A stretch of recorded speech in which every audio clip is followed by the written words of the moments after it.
میرے دوست کی شادی ہو رہی ہے، وہ اپنے کمرے کو پھولوں سے سجانا چاہتا ہے، جس چیز سے سجائے اس کی مرضی، پھولوں سے سجائے پھر بھی بیوی راضی نہ ہو تو کیا فائدہ ہوگا؟ اتنا کام کرو جتنا آدم ہو سکے۔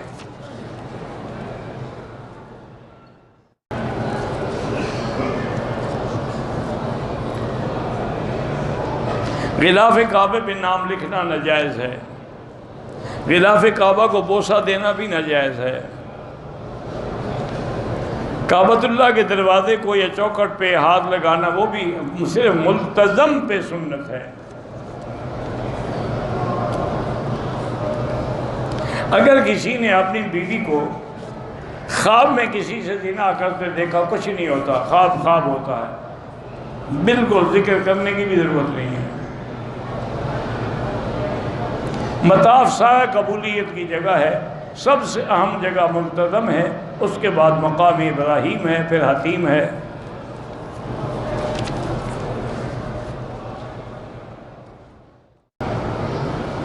طواف کرتے ہوئے نظر قدم پہ رکھیں۔ نماز میں جو وصف سے آتے ہیں اللہ نے معاف کر دیے ہیں۔ ایک سانس میں کرنی، زمزم کو بھی 3 سانس لے کے پینا چاہیے جو سنت ہے۔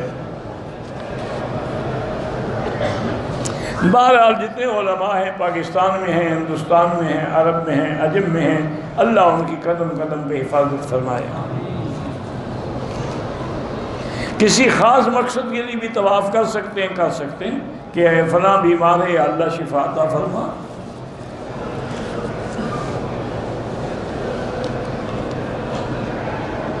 بال جو ہیں کم کٹوائیں، اگر چوتھا حصہ کٹ گیا ہے تو ٹھیک ہے، اگر ٹک لگائے ہیں تو دم پڑ گئی۔ زمزم سے غسل کر سکتا ہے؟ ہاں کر سکتا ہے۔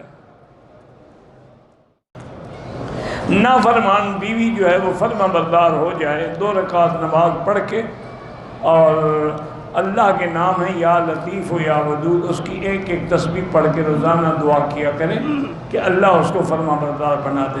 باقی آج کل کے دور میں میرا بھائی وظیفے اتنے اثر نہیں کرتے، اس کو تم 1000 ریال مہینہ دیا کرو خرچے کا، خود بخود فرما بردار ہو جائے گی۔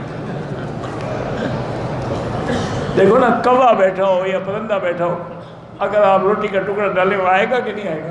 اس پر کون سا وظیفہ پڑھایا آپ نے؟ پیسے دو، خرچہ کرو، بیوی فرما بردار ہے، بھوکھا ننگا رکھو تو انشاءاللہ نہ فرما۔